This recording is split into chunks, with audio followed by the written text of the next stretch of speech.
Hello everyone, welcome to my channel English Grammar Tutorial. আজ আমরা WBP constable, KP constable and গ্রাম পঞ্চায়েত লেভেলের যে পরীক্ষাগুলোতে 10 নম্বর রয়েছে অলরেডি তোমরা জানো আমি ফ্রি ব্যাচ লঞ্চ করেছি এবং ফার্স্ট ক্লাস করে দিয়েছি। তোমরা যারা দেখোনি তোমরা অবশ্যই চ্যানেলের প্লেলিস্টে গিয়ে সেই ক্লাসটা দেখে নেবে। সেখানে আমি যে সিলেবাসটা আমি তোমাদের করাবো সেটা আমি ইন ডিটেলে ব্যাখ্যা করে দিয়েছি, কিভাবে করাবো, কতটুকু করাবো।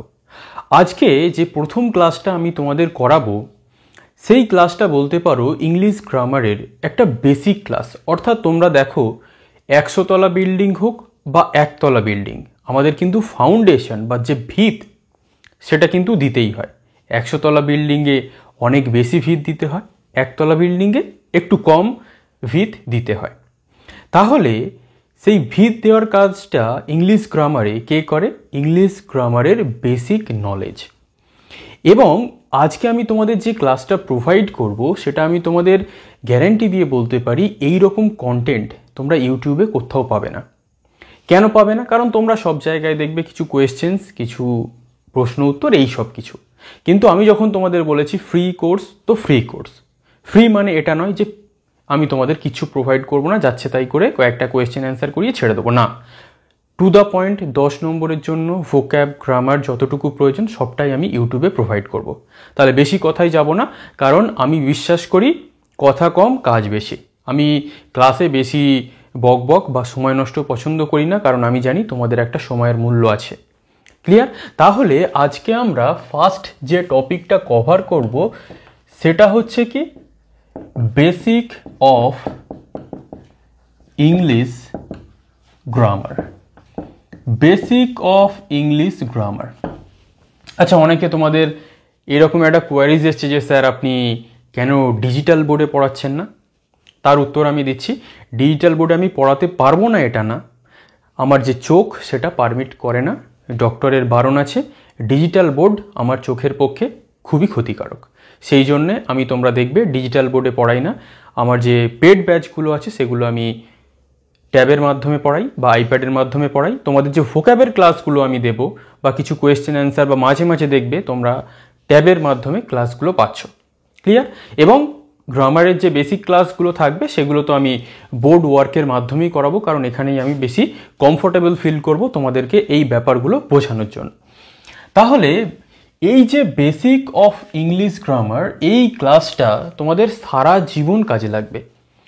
তোমরা ইংলিশে যাই করতে যাবে, এই যে বেসিক ইংলিশ গ্রামারের যে ক্লাসটা আজকে আমি তোমাদের করাচ্ছি, প্রত্যেকটা মুহূর্তে এই ক্লাসটা তোমাদের কাজে লাগবে। তোমাদের মনে পড়বে যে না স্যার ওই নিয়মগুলো বলেছিল, ওইগুলো বলেছিল। ঠিক আছে, বিস্তারিত আমি আসছি। তার আগে যে জিনিসগুলো থেকে অ্যাকচুয়ালি ইংলিশ গ্রামারটাকে তৈরি করা হয় সেই জিনিসগুলোকে আমাদের একটু জেনে নিতে হবে, তারপরে আমরা ইন ডিটেল ক্লাসে চলে আসব। আমরা কি জানি, ছোটবেলা থেকে আমরা কয়েকটা জিনিস পড়ে বড় হই। একটা হচ্ছে লেটার, তারপরে আমরা পড়ি ওয়ার্ড, তারপরে আমরা পড়ি সেন্টেন্স। কিভাবে? তোমাদের মনে হবে যে স্যার আপনি এটা বললেন, তাই এর পিছনে আপনার যুক্তি কি? তোমরা ছোটবেলায় কি পড়েছো? ABCDEF থেকে Z পর্যন্ত পড়েছো। তাহলে ওইগুলো একটা একটাকে কি বলে? লেটার বলে। এবং ওই যে লেটারগুলো দিয়ে তৈরি হয় কি ওয়ার্ড। তোমরা কি দেখো? স্টুডেন্ট, গুড, বুক, পেন, পেন্সিল, এগুলো কি দিয়ে তৈরি হচ্ছে? একটা একটা করে লেটার দিয়ে তৈরি হচ্ছে। তাহলে যখন কিছু লেটারের সমষ্টি একটা সম্পূর্ণ অর্থপূর্ণ শব্দ তৈরি করে, যার কিন্তু অবশ্যই মিনিং থাকতে হবে। আমি যাচ্ছে তাই লেটার বসিয়ে দিলাম, সেটার কোনো শব্দ ডিকশনারিতে নেই, সেটা কিন্তু আবার আমরা ওয়ার্ড বলতে পারবো না। তাহলে তার একটা অবশ্যই মিনিং থাকতে হবে। তাহলে ওই লেটারগুলোকে যখন আমরা সাজিয়ে নিই তখন সেটা কি হয়ে যায়? সেটা হয়ে যায় ওয়ার্ড। তাহলে এই যে ওয়ার্ডটা তৈরি হলো, সেই ওয়ার্ডগুলোকে যখন আমরা একটু সাজিয়ে গুছিয়ে তাকে একটা আমরা সাবজেক্ট বসিয়ে দিই, তাকে আমরা একটা ভার্ব বসিয়ে দিই, তাকে আমরা একটা অবজেক্ট বসিয়ে দিই, সেটা হয়ে যায় কি? সেটা হয়ে যায় আমাদের সেন্টেন্স। যেমন আমি বলতে পারি আই অ্যাম এ স্টুডেন্ট, আমিও হয়ে একজন ছাত্র। আই ওয়াজ এ ডক্টর, আমি একজন ডাক্তার ছিলাম। আই হ্যাভ এ কার, আমার একটা গাড়ি আছে। We have a big house, আমাদের একটা বড় বাড়ি আছে। হি হ্যাজ এ গার্লফ্রেন্ড, তার একটা গার্লফ্রেন্ড রয়েছে। আই ডু দ্য ওয়ার্ক, আমি কাজ করি। তাহলে এই যে সাবজেক্ট ভার্ব অবজেক্ট, সেটা কোথা থেকে আসছে? বিভিন্ন ওয়ার্ড নিয়ে তৈরি হয় সেন্টেন্স, এবং সেই ওয়ার্ডগুলোকে আবার যাচ্ছে তাইভাবে সাজালে হবে না, সাবজেক্ট ভার্ব অবজেক্টের এগ্রিমেন্টে সাজাতে হবে।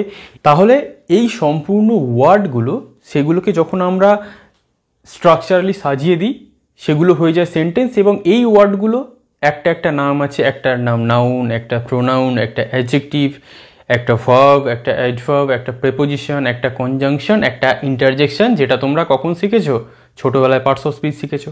আর আমরা যেহেতু এখানে চাকরির পরীক্ষাতে এসেছি, আমরা অত ডিটেলসে যাব না, চাকরির পরীক্ষার জন্য যতটুকু প্রয়োজন ততটুকু জানবো। কিন্তু এই ক্লাসটা, আমি আবারও বলছি, বারবার করে তোমাদের বলে রাখছি, এই ক্লাসটা তোমাদের সারা জীবন কাজে লাগবে।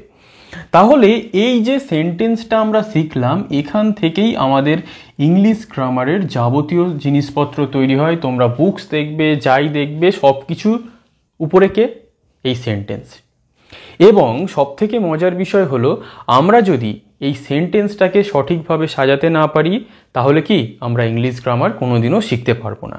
অর্থাৎ কি, এই সেন্টেন্সটা কিভাবে ফাংশন করে? একটা সাবজেক্ট বসে, তারপরে একটা ভার্ব বসে। আপাতত আমরা এই বেসিকটুকু জানবো যে কোন সাবজেক্টের পর কি ভার্ব বসে। কেন? কারণ আমরা যদি সাবজেক্টের পর সঠিক ভার্ব বসাতে না পারি, তাহলে সেই সেন্টেন্সটা কোনোদিনও সঠিক হবে না। এবং তোমরা যতদিন ইংলিশ গ্রামার পড়বে, যত অ্যাডভান্স লেভেলেই তোমরা পড়ো না কেন, এই ক্লাসের গুরুত্ব কিন্তু অপরিসীম। কেন অপরিসীম সেটা তোমরা দেখতে পাবে। তাহলে কোন সাবজেক্টের পর কি ভার্ব বসে সেটা তো আমাদের জানতেই হবে। তার আগে আমাদের জেনে নিতে হবে যে 3টে ভার্ব রয়েছে, যার উপরে বলা যেতে পারে ইংলিশ গ্রামারের 99% নির্ভর করে রয়েছে। সেই 3টে ভার্ব কি? একটা হচ্ছে বি ভার্ব, একটা হচ্ছে হ্যাভ ভার্ব, আর একটা হচ্ছে ডু ভার্ব। অর্থাৎ এই বি ভার্বের মধ্যে কে পড়ে তোমরা জানো? এম, ইজ, আর প্রেজেন্টের ক্ষেত্রে, আর একটা কি বসে? ওয়াজ, ওয়্যার পাস্টের ক্ষেত্রে। কিভাবে হবে সেটা আমি আসছি আগে। হ্যাভ কিভাবে হয়? প্রেজেন্টের ক্ষেত্রে বসে হ্যাভ অথবা হ্যাজ, আর পাস্টের ক্ষেত্রে একমাত্র বসে হ্যাড। ডুটা কি বসে? ডু আর ডাজ হচ্ছে প্রেজেন্টের ক্ষেত্রে বসে, আর পাস্টের ক্ষেত্রে কে বসে যায়? ডিড। কিরকম ভাবে? অ্যাম, ইজ, আর মানে কোনো কিছু হওয়া প্রেজেন্টের ক্ষেত্রে, যেমন আই অ্যাম, আমি হই। আমি একজন স্টুডেন্ট হতে পারি, আই এম এ স্টুডেন্ট। আমি একজন স্টুডেন্ট ছিলাম, তাহলে আই ওয়াজ হয়ে যাবে। কিন্তু আইয়ের পর কেন ওয়্যার হবে না সেটা আমাদের জানতে হবে। তাহলে এইটাই হচ্ছে subject verb agreement. Have has মানে কি? আমার কিছু আছে, আই হ্যাভ এ কার, আমার একটা গাড়ি আছে। আমাকে বললে হবে না যে আই হ্যাজ এ কার, আমাকে আই হ্যাভ বসাতে হবে। এই যে কোন সাবজেক্টের পর এম, ইজ, আর বসছে, কোন সাবজেক্টের পর ওয়াজ, ওয়্যার বসছে, কোন সাবজেক্টের পর হ্যাভ, হ্যাজ বসছে, হ্যাড বসছে, কোন সাবজেক্টের পর ডু ভার্বের বিভিন্ন ভার্বগুলো বসছে, ডু ডাজ, ডিড, সেইগুলো যদি আমরা জানতে পারি, আমরা যত অ্যাডভান্স লেভেলে যাব, এই কনসেপ্ট প্রত্যেকটা মুহূর্তে, প্রত্যেকটা সেন্টেন্সে আমাদের কাজে লাগবে। তাহলে এই যে ভার্বগুলো আমি তোমাদেরকে বললাম, এই ভার্বগুলো কোন সাবজেক্টের পর কিভাবে বসে, সেই খেলাটা যদি আমরা জেনে নিতে পারি, তাহলেই আমাদের কাছে সাবজেক্টের পর কি ভার্ব বসছে কোনোদিনও আমাদের ভুল হবে না। এটা হতে পারে যে অ্যাডভান্স লেভেলে গিয়ে সেখানে একটু নিয়মকানুনের পরিবর্তন হবে, কিন্তু সাবজেক্টের পর যে ভার্বটা বসছে সেটা সবসময় একরকমই থাকবে, সেটা কখনোই পরিবর্তন হবে না। তাহলে এই যে কোন সাবজেক্টের পর কি ভার্ব বসে, সেটা দুটো জিনিসের উপরে নির্ভর করে। একটা হচ্ছে কি? একটা হচ্ছে সিঙ্গুলার সাবজেক্ট, আর একটা হচ্ছে আমাদের প্লুরাল সাবজেক্ট। অর্থাৎ কি? সিঙ্গুলার সাবজেক্টের পর সিঙ্গুলার ভার্ব বসবে, প্লুরাল সাবজেক্টের পর প্লুরাল ভার্ব বসবে। সিঙ্গুলার মানে কি? যখন আমরা কোনো জিনিসকে একটা বোঝাই। প্লুরাল মানে কি? যখন আমরা কোনো জিনিসকে একের অধিক বসাই, সেটা হচ্ছে প্লুরাল। তাহলে এই যে সিঙ্গুলার আর প্লুরাল, সেটা 3টে পার্সনের উপর নির্ভর করে। একটা হচ্ছে ফার্স্ট পার্সন, একটা হচ্ছে সেকেন্ড পার্সন, আর একটা হচ্ছে থার্ড পার্সন। এই 3টে পার্সনের উপর নির্ভর করে আমাদের কোন সাবজেক্টের পরে সিঙ্গুলার বসবে না প্লুরাল বসবে। তাহলে আগে আমরা দেখে নেব কি সাবজেক্ট বসছে, তারপরে আমরা বি ভার্ব, হ্যাভ ভার্ব বা ডু ভার্বের কোন ফর্মটা কোথায় বসে সেটা আমরা দেখে নেব। এবং যখন আমরা টেন্সের ক্লাসে শিখব, তখন আমরা এটা ইন ডিটেলসে শিখব। আগে তোমাদেরকে এই জিনিসটাকে ভালোভাবে হুবহু একদম খুব মাথায় গেঁথে নিতে হবে, কারণ এই জিনিসটা যদি তোমরা গুলিয়ে ফেলো বা বুঝতে ভুল করো তাহলে কিন্তু কোনোদিনও তোমরা সাবজেক্ট ভার্ব, কোন সাবজেক্টের পর কি ভার্ব বসছে, কেন বসছে, সব থেকে বড় কথা, তাহলে সেটা কিন্তু তোমরা বুঝতে পারবে না। তাহলে ফার্স্ট পার্সনের মধ্যে কে পড়ে? আই পড়ে। সেকেন্ড পার্সনের মধ্যে ইউ পড়ে। থার্ড পার্সনের মধ্যে কে পড়ে? হি পড়ে, সি পড়ে, ইট পড়ে। এবং যে কোনো সিঙ্গুলার নাউন, সেটা কে হতে পারে? সেটা বয় হতে পারে, সেটা গার্ল হতে পারে, সেটা কোনো স্টুডেন্ট হতে পারে, যে কেউ হতে পারে। তাহলে এগুলো দেখো প্রত্যেকটাই একটা করে সিঙ্গুলার সাবজেক্ট, অর্থাৎ আই মানে আমি, একজন। ইউ মানে তুমি, একজন। হি মানে সে, একজন। সি মেয়েদের ক্ষেত্রে, ইট ইহা, প্রত্যেকটা একজন। বয় মানে কি? একটা ছেলে। গার্ল মানে কি? একটা মেয়ে। স্টুডেন্ট মানে কি? একটা ছেলে। এখানে এ হলে ভালো হতো, কিন্তু বোঝানোর জন্য আমি এখানে লিখেছি, তারপরে আমি ব্যাখ্যা করছি। এরপরে আই এর প্লুরাল নাম্বার কে হয়ে যায়? আই থেকে হয়ে যায় উই, মানে আমরা, একের বেশি হয়ে গেল। ইউটা ইউই থাকে, তুমি তোমরা দুটোই একই, তাহলে তুমি এটা কি? তোমরা হয়ে গেল, তার মানে কি? প্লুরাল নাম্বার হয়ে গেল। এবারে হি সি ইট এই তিনটেই ক্ষেত্রে বসে হচ্ছে কে? দে বসে। এবং এই যে নাউনগুলো রয়েছে, আমরা কি জানি? নাউনকে সিঙ্গুলার থেকে প্লুরালে কনভার্ট করা যায়, যেমন প্রোনাউনগুলোকে করা যায়। তাহলে সেটা করতে গেলে আমাদের নাউনের সাথে একটা এস যুক্ত করতে হয়। এছাড়া অ্যাডভান্স লেভেলে গিয়ে সেখানে আমাদের আরও ইএস, আইইএস অনেক কিছু যোগ করতে হয়, যেটা সিঙ্গুলার প্লুরালের একটা কনসেপ্ট। তাহলে এই যে বয়, এটাকে যদি আমরা প্লুরাল করে দিই, আমাদের করে দিতে হবে কি? বয়েজ করে দিতে হবে, ছেলেরা। গার্লটা কি করে দিতে হবে? গার্লস করে দিতে হবে। স্টুডেন্টটা কি করে দিতে হবে? স্টুডেন্টস করে দিতে হবে। তাহলে এই হচ্ছে আমাদের মেন সাবজেক্টের খেলা, কোনটা সিঙ্গুলার সাবজেক্ট এবং কোনটা প্লুরাল সাবজেক্ট। এরপরে তোমরা দেখো, এই যে আমি তোমাদের সামনে ভার্বের চার্টটা নিয়ে এসেছি, be verb, have verb, do verb, তোমরা হয়তো এইভাবে কোনোদিনও শেখোনি। তোমরা জাস্ট অ্যামিজার শিখে নিয়েছো, ওয়াজ ওয়ার শিখে নিয়েছো, কিন্তু এর যে একটা কমপ্লিট সায়েন্স রয়েছে, একটা ফর্মুলা রয়েছে, এই জিনিসটা কিন্তু তোমরা সবসময় মাথায় একদম গেঁথে নেবে, কারণ এই জিনিসটাকে কোনোদিনও ভুলে গেলে হবে না। তুমি এরপরে যাই করো ইংলিশ গ্রামারের, এই জিনিসটা যদি তোমার একদম গ্রিপে এসে যায়, তুমি যাই করো না কেন, তোমার সেন্টেন্সটা কখনো ভুল হবে না, তুমি সবসময় সঠিক সেন্টেন্স লিখবে। ক্লিয়ার? তাহলে কোনটা কার পরে বসে? আমরা ছোটবেলা থেকে শিখে আসছি, কি জানি? আই এর পরে বি ভার্বের এম বসে, ইউ এর পরে আর বসে, হি সি ইট বা যে কোনো সিঙ্গুলার নাউনের ক্ষেত্রে কি বসে? ইজ বসে। আর এখানে প্লুরালের ক্ষেত্রে প্রত্যেকটাতেই কি বসে? আর। ভালো করে লক্ষ্য রাখবে। তাহলে এখানে তিনটে ফর্ম রয়েছে প্রেজেন্টে, এম, ইজ আর আর। শুধুমাত্র আয়ের পরে এম বসে এবং হি সি ইট এটার পরে ইজ বসে, বাকি যা রয়েছে সবগুলোর ক্ষেত্রে আর। ক্লিয়ার? শুধুমাত্র আইয়ের ক্ষেত্রে এম বসবে। থার্ড পারসন সিঙ্গুলার নাম্বার যদি কোনো সাবজেক্ট হয়, তার সাথে কি বসবে? ইজ বসবে। বাকি যা রয়েছে সমস্তটার ক্ষেত্রেই কি বসবে? আর বসবে। তাহলে এবারে তোমার প্রশ্ন হতে পারে যে স্যার, তাহলে সিঙ্গুলার সাবজেক্ট আর প্লুরাল সাবজেক্টের মধ্যে ডিফারেন্স কি হলো? যখন ইউটাও সিঙ্গুলার, বয়েজও সিঙ্গুলার, বয়েজটা প্লুরাল, সেখানেও আর হলো, এখানেও আর হলো। এটা যারা গ্রামারিয়ান, যারা গ্রামার তৈরি করেছে, তারা বলতে পারবে। আমাদের কাজ সঠিক জিনিসটা মনে রাখার। তাহলে আমরা কি হিসাবে মনে রাখবো? শুধুমাত্র আয়ের পরে বি ভার্বের প্রেজেন্টের ক্ষেত্রে এম বসছে। থার্ড পারসন সিঙ্গুলার নাম্বার, সেটা হি সি ইট বা যে কোনো সিঙ্গুলার নাউন যেটাকে একটাই মাত্র বোঝায়, থার্ড পারসন, তার ক্ষেত্রে বসছে ইজ। বাদ বাকি যা রয়েছে সমস্তটাই ক্ষেত্রে আর বসছে। এছাড়া এরপরে যেটা আছে ওয়াজ ওয়্যার, সেটা তো আরো সহজ। এখানে যেহেতু তিনটে ফর্ম ছিল, সেখানে পাস্টের ক্ষেত্রে গিয়ে সেটা হয়ে গেছে কি? দুটো ফর্ম। সেই দুটো ফর্ম যখন হয়ে যাচ্ছে, শুধুমাত্র কি আয়ের পরে ওয়াজ এবং এই যে থার্ড পারসন সিঙ্গুলার নাম্বার তারপরে ওয়াজ, বাকি যা রয়েছে সবার পরে কি বসে যাবে? ওয়্যার। সবার পরে চোখ বন্ধ করে ওয়্যার বসে যাবে। একদম খাতায় কিন্তু নোট ডাউন করে নেবে, কারণ এই জিনিসগুলো তোমাদেরকে কেউ শেখাবে না এত ডিটেলসে। হয়তো তোমরা জানো, কিন্তু কেন হচ্ছে, কোথা থেকে হচ্ছে, কিভাবে হচ্ছে, that is more important. Clear? তাহলে আই অ্যাম মানে যদি আমি হই, আই ওয়াজ মানে কি? পাস্টে হয়ে যাচ্ছে, আমি ছিলাম। হি ইজ মানে কি? সে হয়। আর হি ওয়াজ মানে কি? সে ছিল, কিছু একটা ছিল। তাহলে বি ভার্বের যাবতীয় জিনিস আমরা জেনে নিলাম, যে কোনটার পরে যদি সিঙ্গুলার সাবজেক্ট হয় কি বসে, যদি প্লুরাল সাবজেক্ট হয় কি বসে।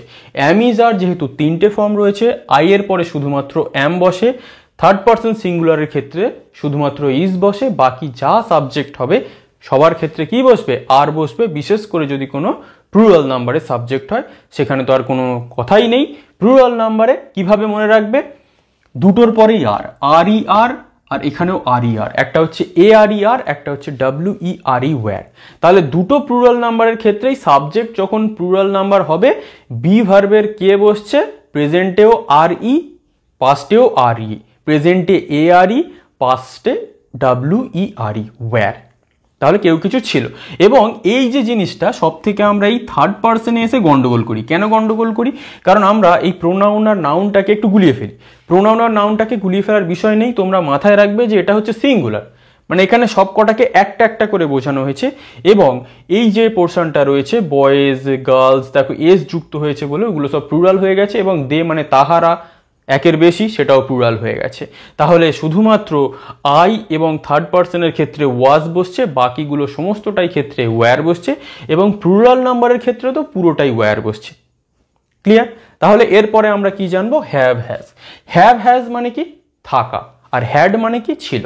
যেমন আই হ্যাভ, আমার আছে, ইউ হ্যাভ, তোমার আছে, আর আই হ্যাড মানে কি, আমার ছিল। এখানে তোমাদের ওয়াজ আর হ্যাভের মধ্যে কনফিউশন আসতে পারে, সেটাও আমি ক্লিয়ার করে দেবো। আগে কার পরে কি বসছে, দ্যাট ইজ মোর ইম্পর্টেন্ট। তাহলে এখানে একটু জায়গা কম রয়েছে, কিন্তু আমি এটা মুছবো না যাতে তোমাদের এটা নোট ডাউন করতে সুবিধা হয়। ফার্স্ট পার্সনের ক্ষেত্রে, সেকেন্ড পার্সনের ক্ষেত্রে, প্লুরাল সবগুলোর ক্ষেত্রে কি মনে রাখবে, একদম হ্যাভ হ্যাজকে মনে রাখা সহজ, কিন্তু শুধুমাত্র থার্ড পার্সন সিঙ্গুলার নাম্বারের ক্ষেত্রে হ্যাজ বসবে, বাকি সব ক্ষেত্রে হ্যাভ বসবে। খাতায় নোট ডাউন করে রেখে দাও। শুধুমাত্র থার্ড পার্সন সিঙ্গুলার নাম্বারের ক্ষেত্রে হ্যাজ বসবে।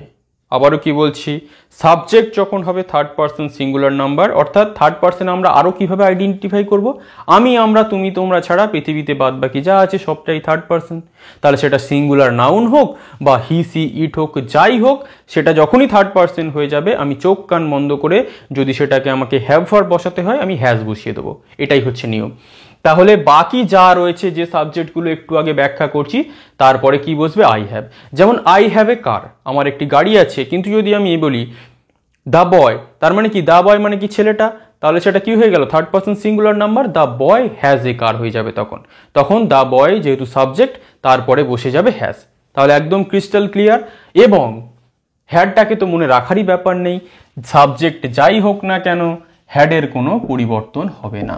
সেটা ফার্স্ট পার্সন হোক, সেকেন্ড পার্সন হোক, থার্ড পার্সন হোক, সিঙ্গুলার নাম্বার হোক, প্লুরাল নাম্বার হোক, যাই সাবজেক্ট হয়ে যাক না কেন পৃথিবীতে, যদি আমাকে পাস্ট টেন্সে মানে আমার কিছু ছিল সেটা বোঝাতে হয়, বা কারোর কিছু ছিল সেটাও যদি বোঝাতে হয়, সেটা ইরেসপেক্টিভ অফ সাবজেক্টস, সেটা সিঙ্গুলার হতে পারে, প্লুরাল হতে পারে, first person, second person, third person, যা ইচ্ছা হতে পারে, আমার ভার্ব কি বসবে, হ্যাড ভার্ব বসবে। তাহলে আমি কি বললাম, আই হ্যাভ এ কার, সেটা আমার কি, এই মুহূর্তে আমার কাছে গাড়িটা আছে, তার মানে গাড়িটা আমার আছে। আর যদি আমি বলি আই হ্যাড এ কার বা হি হ্যাড এ কার, আমার একটি গাড়ি ছিল বা তার একটি গাড়ি ছিল, তার মানে কি, তার অতীতে ছিল, এখন কিন্তু তার আর নেই। তাহলে এই বাদবাকি যা সাবজেক্ট রয়েছে, হ্যাড নিয়ে মাথা ঘামানোর কোনো প্রয়োজন নেই। সমস্ত সাবজেক্ট সেখানে যাই থাকুক না কেন, সেখানে হ্যাড বসে যাবে। কিন্তু এখানে আমাদের একটা কনফিউশন আসবে, সেই কনফিউশনটা কি দেখো, আমি যদি বলি আই ওয়াজ আ স্টুডেন্ট, এবং তুমি বলবে আই হ্যাড এ স্টুডেন্ট। আবার আমি বলতে পারি আই অ্যাম এ স্টুডেন্ট। আবার তুমি বলবে আই হ্যাভ এ স্টুডেন্ট।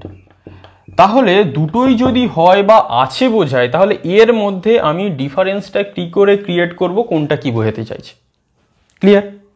তাই তো, দেখো আই ওয়াজ আ স্টুডেন্ট মানে কি, এই যে স্টুডেন্টটা সেটা আমি নিজে, তাহলে এটা হচ্ছে একটা কমপ্লিমেন্ট, সাবজেক্টের বাড়তি ইনফরমেশন যখন বি ভার্বের সাথে বসে। তাহলে আই ওয়াজ আ স্টুডেন্ট বা আই অ্যাম এ স্টুডেন্ট মানে কি, যে সাবজেক্ট সে নিজে একজন স্টুডেন্ট, কিন্তু মজার বিষয় হলো আই হ্যাড এ স্টুডেন্ট মানে কি আমার একটা ছাত্র ছিল, আই ওয়াজ আ স্টুডেন্ট মানে আমি একটা স্টুডেন্ট ছিলাম। ধরো তোমরা আগে স্টুডেন্ট ছিলে, কিন্তু এখন তোমরা টিউশনই পড়াচ্ছ, তোমার এখন একটা স্টুডেন্ট আছে। এখন কিন্তু এই স্টুডেন্টটা তুমি স্টুডেন্ট নয়, তুমি যাকে পড়াচ্ছ সে তোমার একটা স্টুডেন্ট। তোমার অনেক স্টুডেন্টও থাকতে পারে, আমি জাস্ট বোঝানোর ক্ষেত্রে বলছি যে আই ওয়াজ মানে কি আমি ছিলাম, আমি নিজে একজন স্টুডেন্ট ছিলাম। আর আই হ্যাড এ স্টুডেন্ট মানে কি আমার একটা ছাত্র ছিল যাকে আমি পড়াতাম। এরপরে কি আই অ্যাম এ স্টুডেন্ট মানে কি আই অ্যাম এ স্টুডেন্ট, তোমরা ধরে নাও যে আমি একজন ছাত্র বা তোমরা নিজেরা একজন ছাত্র। এবারে আমি যখন বলছি আই হ্যাভ এ স্টুডেন্ট, তার মানে কি আই অ্যাম এ স্টুডেন্ট আমি নিজে হই একটা ছাত্র, আমার কোয়ালিটি কি বা আমি কি আমি একজন ছাত্র, বা আই অ্যাম এ ডক্টর বা আই অ্যাম এ লয়ার, আমি একজন ডাক্তার, আমি একজন লয়ার। কিন্তু আমি যখন বলছি আই হ্যাভ এ স্টুডেন্ট, তার মানে কি তোমরা আমার স্টুডেন্ট, আমার একটা স্টুডেন্ট আছে যাকে আমি পড়াই। আই হ্যাভ এ বুক, আমার একটা বই আছে, কিন্তু আমি বলতে পারবো না আই অ্যাম এ বুক, আমি হই একজন বই। এটাকে আমি বলতে পারবো? আমি কিন্তু বলতে পারবো আমার একটা বই আছে, আই হ্যাভ এ বুক। তাহলে বি ভার্বের পর যেটা বসছে যে আমি হই, যেটা বসছে সেইটাই হচ্ছে সাবজেক্ট। আর হ্যাভ ভার্বের ক্ষেত্রে যেটা বসছে আই হ্যাভ এ বুক, তার মানে কি ওই বইটা কিন্তু আমি নই, আমার ওইটা আছে। ভালো করে এই ডিফারেন্সটা বোঝার চেষ্টা করবে, তাহলে অ্যাম ওয়াজ আর হ্যাভ আর হ্যাডের মধ্যে বা হ্যাজের মধ্যে কোনো ডিফারেন্স তোমাদের হবে না। তাহলে আমি কি বললাম, আই অ্যাম এ স্টুডেন্ট মানে আমি নিজে একজন ছাত্র, আর আই হ্যাভ এ স্টুডেন্ট মানে আমার একজন ছাত্র আছে যাকে আমি পড়াই। আশা করছি ক্রিস্টাল ক্লিয়ার। এরপরে যে বিষয়টা আমাদের কাছে একটু গন্ডগোলের হয় সেটা হচ্ছে কি ডু ডাজ ডিড। কোনো গন্ডগোলের বিষয় নয়, ডু ডাজ ডিড। এখানে একটা জিনিস ভালো করে খেয়াল করো, বি ভার্ব আর হ্যাভ ভার্ব এই দুটো ভার্বের শুধুমাত্র এই যে সেপারেট ভার্বগুলো রয়েছে, এছাড়া পৃথিবীতে যা ভার্ব রয়েছে সেগুলো কার আন্ডারে পড়ছে? ডু ভার্বের আন্ডারে পড়ছে। যেমন তোমরা দেখবে আই গো আমি যাই, হি গোজ সে যায়, আই রাইট আমি লিখি। এই যে গো রাইট বা আই প্লে আমি খেলি প্লে, এই যে সমস্ত ভার্ব রয়েছে বি আর হ্যাভ ছাড়া, সেগুলো কার আন্ডারে পড়ছে? ডু ভার্বের আন্ডারে পড়ছে। এবং এই ভার্বের প্রত্যেকটা ভার্বে 4টে করে ফর্ম হয়, present form, past form, past participle form, present participle form. কিভাবে? আমি ডুটাকে দিয়ে যদি তোমাদের দেখাই, ডু, ডিড, ডান, ডুইং। তোমরা অনেক সময় এটা V1, V2, V3, V4 হিসাবে শিখে থাকো। এর অরিজিনাল নাম কি? এটা হচ্ছে প্রেজেন্ট ফর্ম, সেকেন্ড হচ্ছে পাস্ট ফর্ম, থার্ড হচ্ছে পাস্ট পার্টিসিপল ফর্ম, 4 হচ্ছে কি প্রেজেন্ট পার্টিসিপল ফর্ম। আর এর সাথে যখন প্রেজেন্ট টেন্স হয় একটা third person singular number subject হলে এস বা ইএস যুক্ত হয়। সেটা যখন আমরা একটু টেন্সের ক্লাসে যাবো এটা শিখবো, কিন্তু আমাদের এই জিনিসটা জানা দরকার। এবং এইটা বি আর হ্যাভের শুধুমাত্র রুলস ফিক্সড, এর present, past, past participle, present participle rules আর ফিক্সড, এর বাইরে আর কিছু নেই। কিন্তু এই ডু ভার্বের আন্ডারে আমি তোমাকে হাজার হাজার ভার্বের উদাহরণ দিতে পারি। যেমন play, play, played, played, playing মানে কি খেলা। রাইট মানে লেখা, ডু ভার্বের আন্ডারে পড়ছে, রাইট, রোট, রিটেন, রাইটিং। ক্লিয়ার? এরপরে আমি বলতে পারি সি মানে দেখা, সি, স, সিন, সিং। ক্লিয়ার? তাহলে এই যে ডু ভার্বের আন্ডারে প্রত্যেকটা ভার্ব আলাদা, তার যে present form, past form, past participle form এবং প্রেজেন্ট পার্টিসিপল ফর্ম আলাদা, যেটা আমাদের টেন্সের ক্ষেত্রে কাজে লাগে। কিন্তু এখন অত ডিটেলসে আমরা যাব না, আমরা শুধু দেখে নেব কোন সাবজেক্টের পর কি ভার্ব বসছে। কারণ টেন্সে যখন অক্সিলারি ভার্ব ব্যবহার হবে তখন সেই ভার্বটাকে তো আমরা শিখবই। আগে আমরা দেখে নিই ডু আর ডাজটা কিভাবে বসছে। কারণ পাস্ট ফর্ম যে ডিড, এই যে ডিড, এই যে ডান আর ডুইং, এই ফর্মগুলোকে শুধুমাত্র এই ভার্ব বসিয়ে সেন্টেন্স করা যায় না, সেটা আমরা টেন্সে দেখব। কিন্তু এই ডিডটা কি মানে কোনো কিছু করেছিল, এ সাবজেক্ট যাই হোক না কেন ডিডের কোনো পরিবর্তন হবে না, সব সাবজেক্টের ক্ষেত্রে ডিড এক। ক্লিয়ার? কিন্তু মজার বিষয় হচ্ছে এখানে এই ডু আর ডাজ, অর্থাৎ কি ভালো করে মনে রাখবে, যখন থার্ড পার্সন হবে বাকি ক্ষেত্রে সব ক্ষেত্রেই কি বসবে? ডু। খাতায় কিন্তু তোমরা নোট ডাউন করবে, এখানে কিন্তু জায়গা নেই বলে আমি এটা এখানে এরকমভাবে লিখছি, তোমরা কিন্তু খাতায় নোট ডাউন করতে থাকবে। বা পিডিএফও আমি তোমাদের দেব। ডু কি সাবজেক্ট থার্ড পারসন ছাড়া যাই হোক, ডু ভার্ব পৃথিবীতে যে হাজার হাজার রয়েছে তার কোনো পরিবর্তন হবে না প্রেজেন্ট ইনডিফিনিট টেন্সে। I do, you do, we do, they do, any plural noun do, তার সাথে কোনো এস বা ইএস যুক্ত হবে না, শুধুমাত্র একটা জায়গায় গিয়ে যুক্ত হবে। তাই জন্যই তো ইংলিশ গ্রামারটা এত ক্রিটিক্যাল, আমাদের এইভাবে শিখতে হয়। কোথায় পরিবর্তন হবে? যখন একমাত্র থার্ড পারসন সিঙ্গুলার নাম্বার হবে, এখানে কি হয়ে যাবে? ডু এর সাথে একটা ইএস যুক্ত হয়ে যাবে। বা যদি প্লে থাকে, প্লের সাথে PLAYS যুক্ত হবে, একটা এস যুক্ত হবে, PLAYS, প্লেস যুক্ত হবে। তাহলে আমরা কি মনে রাখবো? ডু ভার্বটাকে আই ডু আমি করি, আই প্লে আমি খেলি, আই গো আমি যাই। কিন্তু যদি এটা পাস্ট হয়ে যায়, তার তো বিভিন্ন ফর্ম রয়েছে, সেটা এখন আমাদের বিষয় নয়। এখন আমাদের জাস্ট বিষয় আমরা এস বা ইএস কোথায় হবে, কোথায় শুধুমাত্র প্রেজেন্ট ফর্মটা বসবে। তাহলে subject third person singular number ছাড়া যে কোনো সাবজেক্ট হবে, ডু ভার্ব যেটাই হোক, তার সাথে কোনো এস বা ইএস যুক্ত হবে না। আই ডু আমি করি, আই রাইট আমি লিখি, আই প্লে আমি খেলি, আই সিং আমি গান করি, আই ডান্স আমি নাচি, আই সি আমি দেখি, আই ওয়াচ আমি লক্ষ্য করি, আই রাইট আমি লিখি, আই টেল আমি বলি, আই সে আমি কথা বলি, আই স্পিক আমি বলি, আই লিসন আমি শুনি। কিন্তু যখন সেটা হি সি ইট বা এনি সিঙ্গুলার নাউন হয়ে যাবে, তার সাথে এস বা ইএস যুক্ত হবে। এবং কিভাবে এস বা ইএস যুক্ত হয় তার একটা ফর্মুলা রয়েছে, সেটা আমি অন্য কোনো একদিন তোমাদের বলে দেব। তাহলে যদি আমি হি বা সি বা ইট বা এনি সিঙ্গুলার নাম্বার বসাই, তাহলে ডু এর সাথে আমাকে কি যোগ করতে হবে? ইএস যুক্ত করে দিতে হবে। তখন কিন্তু আমাকে হি ডু বললে হবে না, তখন আমাকে হি ডাজ বলতে হবে। বা সে যায়, হি গো বললে হবে না, বা সি গো বললে হবে না, সি গোজ। তাহলে এই ডু ভার্বের ক্ষেত্রে থার্ড পারসন সিঙ্গুলার নাম্বার যখনই কোনো সাবজেক্ট হবে, তার সাথে এস বা ইএস যুক্ত হবে। কিভাবে এস যুক্ত হয়, কিভাবে ইএস যুক্ত হয়, তার একটা নিয়ম আছে। কিন্তু এইটা তোমরা জেনে রাখো যে শুধুমাত্র যে বেস ফর্ম সেটাকে বসালে হবে না, সেটা কোথায় বসাতে হবে? বাকি যে সাবজেক্ট তার ক্ষেত্রে বসছে, কিন্তু থার্ড পারসন সিঙ্গুলার নাম্বারের ক্ষেত্রে শুধুমাত্র নয়। এবং আরেকটা জিনিস, যে জিনিসটা আমি তোমাদেরকে বারবার বলছি, এই বি ভার্ব আর হ্যাভ ভার্বের শুধুমাত্র এই কটা নিয়মের মধ্যেই ফিক্সড। কিন্তু ডু ভার্বের আন্ডারে পড়ছে হাজার হাজার ভার্ব, যার present form, past form, past participle form, present participle form সম্পূর্ণ আলাদা, একটার সাথে আর একটার মিল নেই। কেন মিল নেই? কারণ প্লে মানে খেলা করা, গো মানে যাওয়া, রাইট মানে লেখা, সি মানে দেখা, লিসন মানে শোনা, ডান্স মানে নাচা, সিং মানে গান করা। প্রত্যেকটা ভার্ব আলাদা, প্রত্যেকটা ভার্বের মিনিং আলাদা, তাহলে তার ফর্ম কি করে এক হবে? কিন্তু তাকে আমাদের এক ছাতার তলায় রাখতে গেলে সেটাকে আমাদের কোন ভার্বের মধ্যে ফেলতে হবে? ডু ভার্বের মধ্যে ফেলতে হবে। কেন? কারণ এই ডু ভার্বের present, past, past participle form, present participle ফর্মের একটা স্ট্রাকচার রয়েছে, যে প্রত্যেকটা ভার্বকে এই ফর্মের মধ্যে ফেলতে হবে। কেন? যাতে এই ভার্বগুলো দিয়ে আমরা টেন্স তৈরি করতে পারি। এবং টেন্সের অনেক নিয়ম আছে, অত কিছু আমরা শিখবো না, যতটুকু পরীক্ষার প্রয়োজন হবে ততটুকুই আমরা শিখব। তাহলে এই যে আমি তোমাদের কোন সাবজেক্টের পর কি ভার্ব হবে এটা বললাম, এর বাইরে ভালো করে কান খুলে শুনে নাও, এর বাইরে পৃথিবীতে আর কোনো সাবজেক্ট নেই, জাস্ট ফর্মের চেঞ্জ হবে। কিন্তু যদি সিঙ্গুলার সাবজেক্ট হয়, বি ভার্বের কোন ভার্ব বসে বলে দিয়েছি।